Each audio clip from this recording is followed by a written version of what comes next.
Hello and welcome to my comprehensive guide on how to play solo in Rust. I have broken up this video into 5 different sections, so you can click on any of these annotations to skip right to that section if you'd like. Playing solo in Rust can be a very challenging, rewarding dream. However, when playing against a group of people, you'll find that quickly it'll become a nightmare, because no matter how hard you farm, no matter how many C4 you make, it's going to be easier for them to get at you than you them. My number one problem when I first started out playing solo was that I had this Rambo mentality. But that's not the mentality you want as a solo player. You want the stealth assassin type of mentality. You want to be sneaking around, you want to hide your base. The shadows are your best friend. You have to be a lot more careful when you're playing solo as opposed to a large group, because you can't rely on your group to help you back up or fend off the attackers when they come. For example, if you see an airdrop, you don't run up and grab it right away. Someone's waiting to kill you. You wait for them to approach. You have to be patient. Wait for them to approach, kill them, take their items, the loot, and run home. Now that we've gone over the mindset of what it is to be a solo player, let's move into what I like to do when I first start a server. The number one most important thing to me when I'm starting a server is finding 2 different blueprints. They both come out of the first tier, the large furnace and the large wood storage. Once you have those 2, you're able to start building your house. Now, I've been a solo player for quite a while, and I have found that certain bases live up to my standards and certain don't. This base I'm about to show you is definitely my favorite base I've used thus far. It's cheap because as a solo player, we don't have a lot of resources we can use. So we have to use what we have very efficiently. And here's the cost of what it takes to make this base. To get to the center, barring any mistakes we make during the creation process, it will take 6 C4 to get to the center of our base. One of the things you want to think about when you're first starting your base, and is probably more important than the actual base itself, is where you place it. Especially with the one I'm teaching you. Part of what makes this base so strong is because it's really cheap. But if it's built next to a rock where they can jump on top of your base, it's going to be taking only 2 C4 to get to the center. And we don't want that. So this is how I use the base that I am using. You want to start off with a foundation, and you want to get it pretty high, like that you can barely jump on top of it.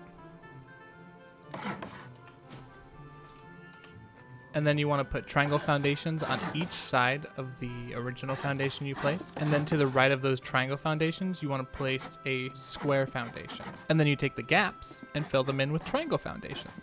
Once all the triangle foundations are placed, you then want to upgrade your building to stone or metal. Don't be afraid to use either. The next part is doorways. Now, I'd highly recommend having 2, if not more. I find more than 2 unnecessary, but if you feel like you need it, go ahead. Something you want to check before you upgrade the doorway to stone is to see if you can actually jump into your base. Because not being able to jump into your base can be a pain in the ass. And if you can't find a place to actually put 2 doorways to jump in, it's okay to have 1 doorway you can jump in and use the other one as just an exit only. Next comes adding the walls. The walls you just basically place on the outside of all the foundations all the way around. And then you upgrade them. And then you want to take your cabinet and you want to place it in the bottom right corner of the middle foundation. Then you want to put a wall on the opposite side of the cabinet, a wall in the back of the cabinet, and then you want to put the door frame on it. And then you want to place some stairs with the flat side towards the opening of the doorway. We purposefully left this side open so that we can get these boxes in quite conveniently, get them lined up and properly on this staircase.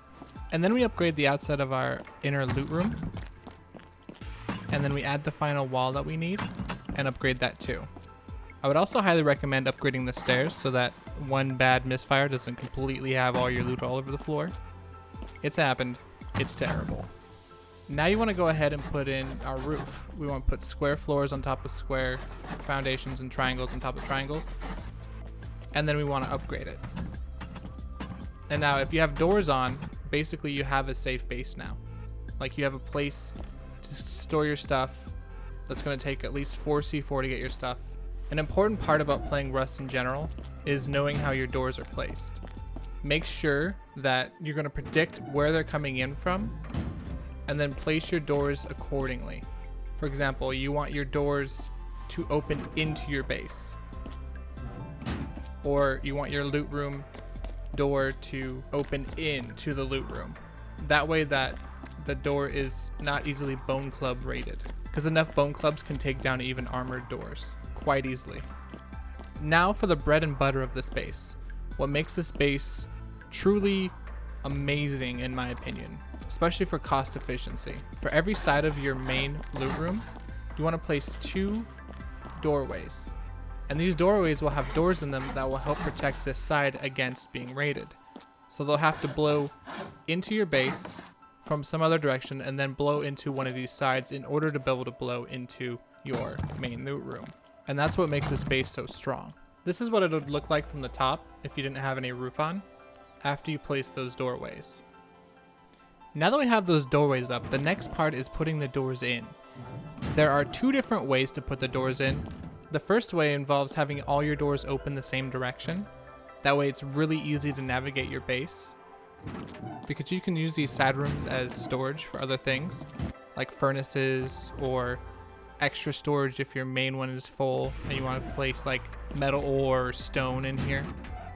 The second way is making it so that every direction that they blow in, they're going to be faced with 2 doors that are properly placed so that they can't bone club them down. However, if you do it this way, it's a lot harder to navigate your base quickly, and so you're sacrificing conveniency for a little bit extra safety. Both are very viable, and I don't think there's too much of a risk in doing it where they open all the same direction. Just something to keep in mind when you're placing your doors on how you want to place them. If you'd like to see the original video that this base came from, you can view it here on Rusty Pirates Gaming YouTube, and a special shout out to them for letting me use it here on my channel. You may be asking yourself right now, how am I going to get enough metal to make all these damn doors? Well, I'll show you. The next step, once you're at this point, when you have your 2 doors to your outside up and you have the door to your loot room up, the next step is a furnace, a big furnace, because those are the only ones worth the crap. You want to get some animal fat. You want to get some stones. You want to get some wood. Stone and wood is usually pretty easy to come by. Sometimes though, getting an animal killed, especially enough for a large furnace, can be a real pain in the ass. However, there's definitely some workarounds that we can use to make this process quicker. What I would recommend is if you can find the airfield, or if you can find the dome. I know both of these places have barrels that have oil in them, and with this oil you can burn it and you can get low-grade fuel out of it. We need 75 for a large furnace. Once we have that, the rest of it's pretty much cake. The placement of the furnace is very important, almost as important as the placement of our base. We do not want our furnace too close to our base because it could be used against us. As a rule of thumb, I usually place my large furnace outside of the range of my main base's cabinet. We can't leave our large furnace unprotected, because if we do, someone's just going to come along and steal it. So the only option is basically to guard it or build something around it. And since we want to collect, we don't have really much of an option in guarding it. So we're going to basically build a base around it. It's going to be makeshift, and it's going to be not a perfect base, but it's going to protect against people just running along and stealing it. They're going to have to blow into it. And to do that, we're just going to start with some foundations.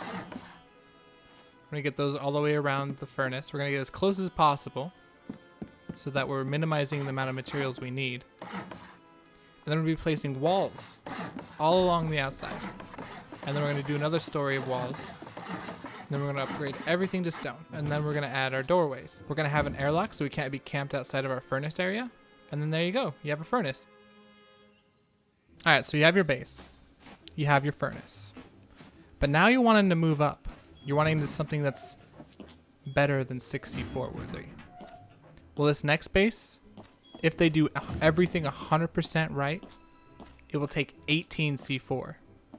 It is costlier. It's not honeycombed, but it's what I use, and I wholeheartedly recommend it. So we're going to start again, and we're going to make sure we have a nice flat place of land. We're looking for something that's in an open area, so that we can see all around us. And we're going to start with this 5x5. And then we're going to have windows all the way around except for 2 spots where we're going to have the entrances. And then we're going to create what I like to call the shell. It's 1 layer in, and it goes all the way around the outside except for there's 2 entrances lining up with the other entrances. The next order of business is getting some stairs to go up. Now we want to protect our stairs because that's how we're going to travel up and down, and we don't want them to be able to travel up and down if they blow into our base. And then we cover the entire thing in roofs except for where we put our stairs.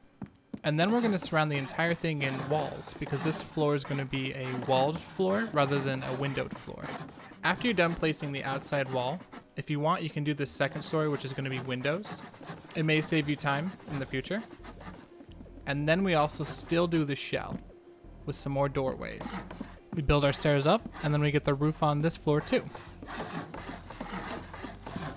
And then we create the shell for the 3rd floor. And once you have the shell for the 3rd floor done, you build the stairs up to the 4th floor. Make sure that your stairs are always protected. Put the roof on the 4th floor. Make the shell. Remember the 1st, 3rd, and 5th floors are the window floors. You can mix these up however you would like. I do recommend the 1st, 3rd, and 5th. The 1st so that you can protect against people right up against your base. The 5th one so that you can have long range, good vision. The 3rd one is optional. I like to have it, but you can choose not to. Once you get to the 5th floor and you get that final shell and windows up, you then want to put the roof on, and then you want to upgrade it all to stone or metal. Don't be afraid to use either. What makes this base so great is that it's impossible to raid tower onto because of the placement of the cabinets. That's right, I said cabinets. We'll be doing 3 different cabinets in this base. And we'll have them placed so that it's really hard to raid tower, and it'll make it a nightmare for anybody who's trying to figure out how to get into your base. The cabinets have to be placed in a particular order, or we won't be able to place 3 cabinets in this base. We have to start with the 5th floor one, and we'll put that one in a corner, but inside of our shell. And then we'll go down to the 3rd floor, and we'll place another cabinet, but in the diagonal of our previous cabinet on our 5th floor. And finally, we'll move down to the bottom floor, where we'll place the cabinet right in the center. And we'll make sure that we upgrade these walls so that nobody can get access to them. Now, priority number 1 will probably be getting the cabinet on the 1st floor upgraded to armored. That way it takes 3 C4 to get at it rather than just 2. That's not the end of our tricks. One more thing we can do instead of using stairs is we can use this door and large storage box. And with it, you have to open the door, jump on the large storage, and then jump on your door to open the other door and go through that way. That way, if they blow off the door, there's no way for them to get up. An alternative, if you don't like this, is using thatch stairs and destroying them before you log out. While I leave you guys with these closing thoughts, I'll take you guys through my house so you can see what mine looks like. It's basically the exact same, just with doors. Playing solo is definitely very rewarding, but it can be very frustrating if you don't have the right mindset, the right starter base, the right next upgraded base. Having a furnace is important. These are all things that I believe are essential to making a successful solo player. I'm not saying these things are going to be easy to obtain, and anybody who does, they're crazy. I think this is a great start. Anyways, if you liked the video, or you want to see some more stuff like this, leave a comment. If you did not like something, let me know in the comments too. If you have any suggestions, questions, feel free to leave a comment. Anyways, I am TheSHmoJoe.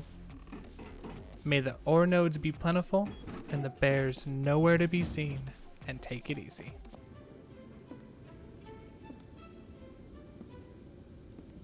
And looks like we're about going for another leap.